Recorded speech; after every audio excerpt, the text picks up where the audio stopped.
All right, so that was the first piece. Okay, we're creating a really nice draw with her. And that was just in like 5 minutes. Now, what's really going to up the ante is if I just hold a halter and lead rope. Okay, I'm not going to catch her, but you know, all horses know what this means. And out in the pasture, obviously, this is how I approached her. And that made it a lot harder for her. It probably took me about a half an hour to catch her with this method in the pasture. It's harder when you've got pasture mates where she can kind of run to them and get her shelter from me. But if you have patience and you work at it, it'll get better, okay? So now, exact same thing. I just happened to have a halter and lead rope. So she turned and faced me immediately. So I'm going to immediately walk away from her. Okay? I'm taking that pressure off immediately. There. So you see how she's deciding to come with me? I'm not forcing her to be with me. I'm going to stop, let her sniff me, and just rub her on the neck. Okay, and I don't know if the camera's still on me or not, but I'm just going to walk off. I'm not going to try to put the halter on her.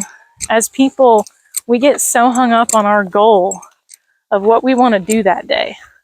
Well, I need to catch my horse, and I want to ride, or I need to, get this horse moved, or whatever it might be. And the horse can feel that. So me holding a halter and lead rope shouldn't matter to this horse. And I'm not immediately just going to try to grab her. Okay, so I'm going to walk away, see if I can draw. Bam, there it is. So that's great. It's really great. And I've got a really nice draw. And this mare, I mean, she's got beautiful energy. I don't know if she's a thoroughbred, but she seems like it. She carries herself really nicely, and she's got good positive energy. Because some horses, when I do this, they just come in here and run wild. And it takes a long time to create that draw. So here I'm just going to travel into her path. And then I'm going to turn and walk away. There we go. Another draw. So obviously right now, me holding a halter and lead rope, it doesn't really seem to be bothering her. Okay.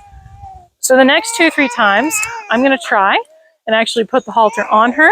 And let's see what her reaction is. Okay, because in the pasture, that's when she would really try to leave.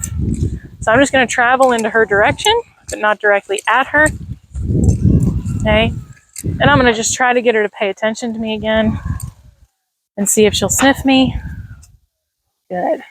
So this is what I did in the pasture. Every time she'd pay attention to me or sniff me, I would do the unintuitive human thing and I'd walk away. Because as people, we're like, all right, now I'm going to put the halter on.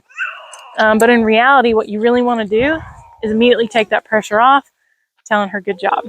Okay, so I'm going to stand here kind of away from her. Okay, let her travel. And then I'm going to cut into her path. And she might walk away from me. And like a 60-foot diameter round pen is a great place to practice this because she can leave. Like she's allowed to leave. There. Okay.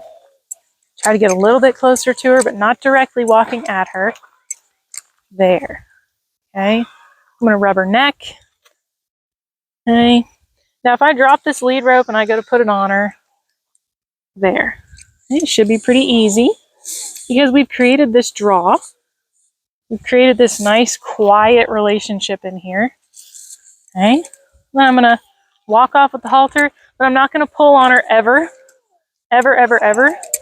One of the things I'm going to hopefully be able to teach her is how to stop and back up and pivot on the front and the back without any pressure as far as me fighting with her. Because as you know, the lighter you can make the horse, the less contact you have to use to get the right answer, the better. So you see, like if she travels around me, I kind of let her do that. Because right now we're just learning. And the more you restrict a horse's movement, the more anxious they're going to get. So when a horse is nervous, especially one that's, in a new place, let them move.